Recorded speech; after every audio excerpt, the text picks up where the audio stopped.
right? And what do you mean I can't just type in my confused moment of life and get Google to tell me the answer?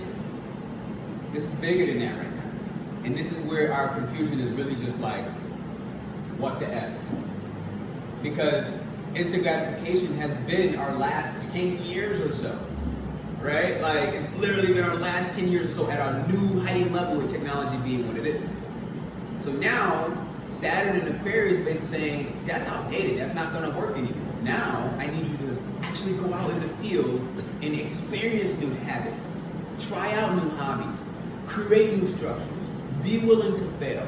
Not see that failure as a failure being a lack of success, but rather the beginning of your success.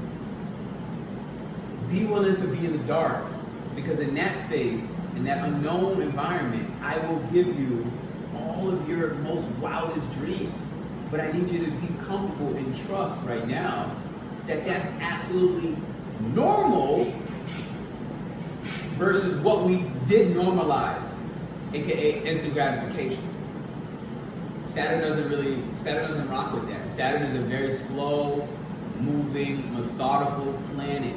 And it's like, look, I have a system that I have to follow, and I actually couldn't change it even if I did feel sad for you. Even if I actually feel sad for you, because I kind of do, because I am a nurturing planet. I am kind of run by like a sensual earth sign, being Capricorn. And Capricorn really does care about people. If you ever have a Capricorn friend you can think of, if you're in their friend circle, they really rock with you. And if they don't, they really, really don't. Like, they're really hard on the fact that, look, I don't really like you, so just go somewhere. And no, I don't feel bad that I feel that way. But if they rock with you, they're more like, yo, I'll do anything for you. But they also, as a part of doing anything for you, they'll let you hit some hard lessons and still just be there for the support. But recognizing from a higher level, their collective sign, a collective energy, from a higher level, they're like, I actually can't intervene, but I can be there to say, look, I am here. I am supporting, and what I can do, I will do. That's kind of what's happening right now. Now, just some big quick notes. Fake news, highly likely. Gemini is in charge of news when it comes to the zodiac and how it relates to the world. Fake news is pretty much evident. It's just going to happen. Transportation regulations, there's going to be a lot of confusion around it. Can I travel to this country? Because Gemini runs like transportation as well. That's what, and the opposite being Sagittarius for long distance travel. Gemini on the opposite end of that for short distance local travel. So travel regulations, can I go to this country? Is it open? What are the COVID restrictions? Vaccines? Oh wait, there's a new law. That wasn't a law a week ago. Expect very sudden new rules popping up when it comes to travel.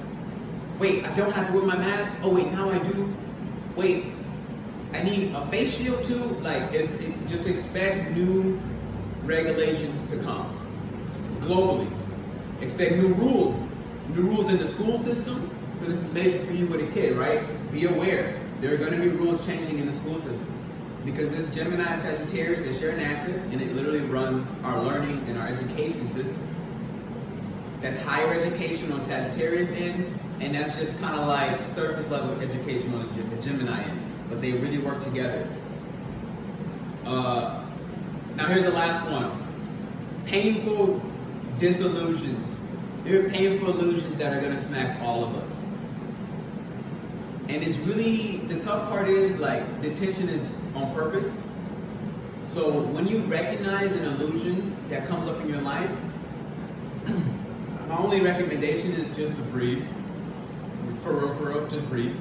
Slow down and just observe. Just watch it.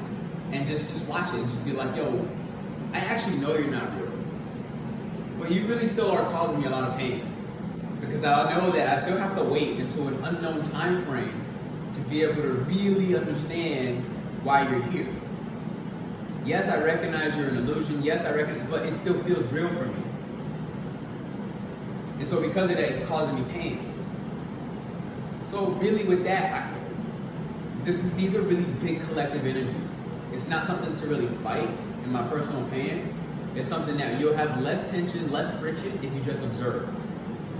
And you just look at it for what it is, without your personal feelings and your emotions hijacking your entire body and hijacking your mind. These illusions are going to come through your dreams right now. These illusions are going to come to you when you're by yourself and you're not distracted via music or company. Anytime you're in a space of isolation and introspection, they're going to kind of play with you a little bit. I'm not going to lie to you. And they're playing with everybody collectively. We're in a retrograde, so now communication is even extra discombobulated. But again, retrogrades are not bad. They're really not. They're actually here for us. You know, I think the media has really, and Instagram and so many things, they made retrograde seem like, oh, I'm just gonna blame retrograde because everything is going to crap. Like, it's actually for you. And nothing bad is actually happening besides the fact that the planet is slowing down. But we want to speed up. Everything is designed for us to speed up. Even when you're trying to slow down, almost every piece of technological device you have, your television, your phone, your computer, it is designed to keep you trapped and speed up. But the retrograde is like, no, slow down. So people have been asking me for myself, like, has this been really affecting you? I had like some technical difficulties with this video call trying to get up. I had people come to my house at the same time. Is this affecting you? Vanessa here asked me like, yo, is the Zoom good? I'm like, nah, it's actually not working. But meanwhile, I was making the tea like 2 minutes past 9 o'clock when you guys are supposed to be here. Why? Honestly, for me, it just helps to, for me, astrology really does help me with this, because I know it's like, yo, they try to throw me off my game on purpose. It's not gonna happen, it's not gonna work. I'm ready for you. I've watched you do this to me too many times. And I know that you're gonna come at least 3 times a year. And I also know that you're requiring me to slow down, but it's not just me. It's everything and everybody. So if you choose to slow down with that energy, you just win. Because then you have space to download.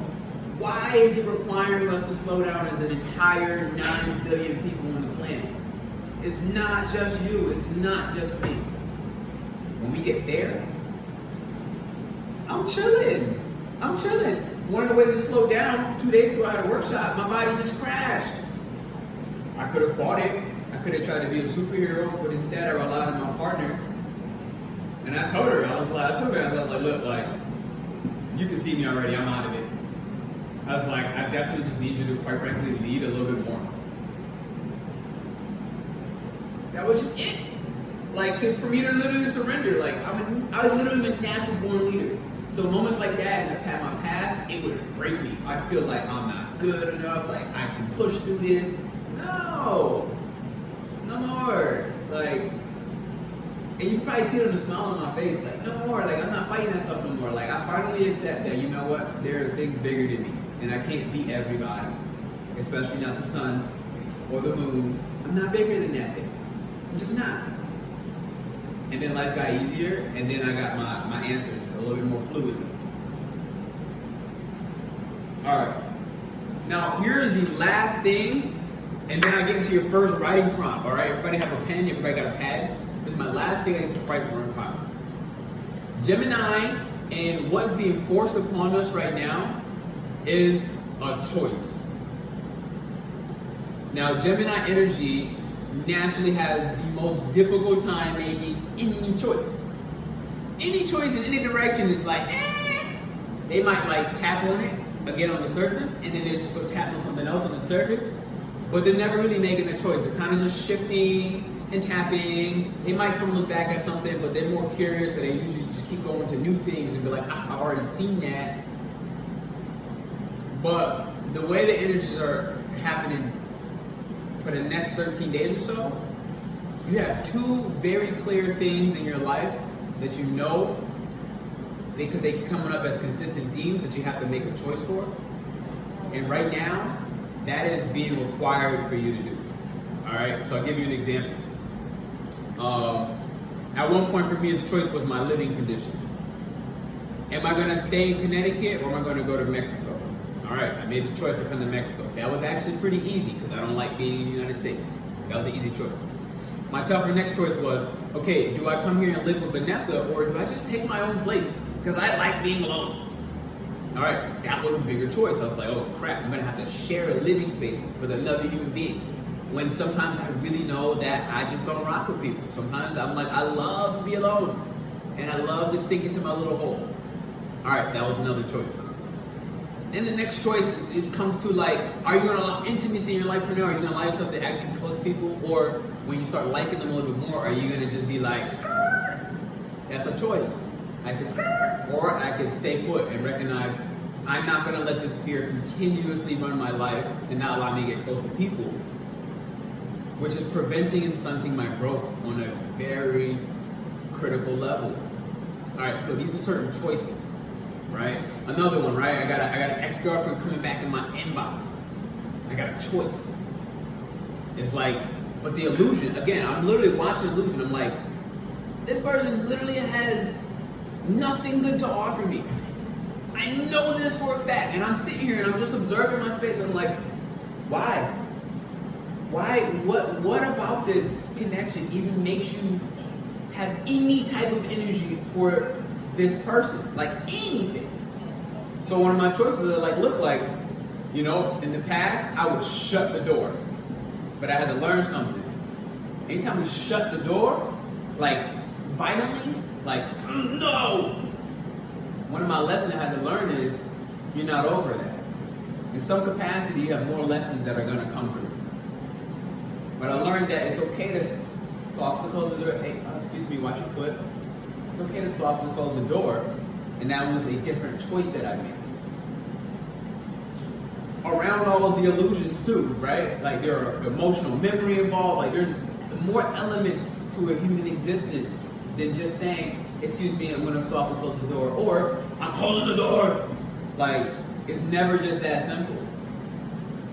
But it was a choice. We have choices that we can make. And right now, all this energy is requiring us, in a sense, to make a choice. I do kind of want to say make a different choice, but the reality is it's still your choice. So you don't have to make a different choice. But the result is going to be what it's going to be, and what happens behind the next door is already waiting for you. And what's happening behind the other door is already waiting for you. But both these doors don't tell you where they're going right now. One you kind of know a little bit because it's the devil you've been playing with for too long. And the other one you just don't know. And you have this urge, and you're like, I know I should pick that door. Well, picking that door is freaking scary. Because I don't know what's on the other side. I can't Google this one. And I got all these illusions playing. And so we're naturally more comfortable picking that door we know, that devil we know. But I'm telling you right now, it really doesn't even matter what door you choose. You're going to get your lesson. I promise. But this eclipse energy, so here's what I need to make. I don't think it's always clear what it means when an eclipse comes. Because it seems like every moon is an eclipse. Right? It's like every moon's an eclipse. Every moon's the next big moon. Every moon is, right? And this is, again, some of the noise when it comes to social media. Where it's like, me studying astrology, I know enough to know that any meme you see about anything astrology related is never the full truth. It's impossible. It's impossible. You're talking about an entire galaxy and a star system. You're talking about constellations that are eons and billions of light years away. Let's be serious. What do you know? What do I know? Even as an astrologer, what the heck do I know? Every astrologer, any honest one, will tell you that as much as we can see into the future, we don't know crap. But we can help a lot of other people that may not have any idea of what's happening either. At least on that astrological level, at least with what's happening in space. But we still know we know nothing. And this is requiring us to be the student again. So here's my first prompt. I'm gonna set a little tone.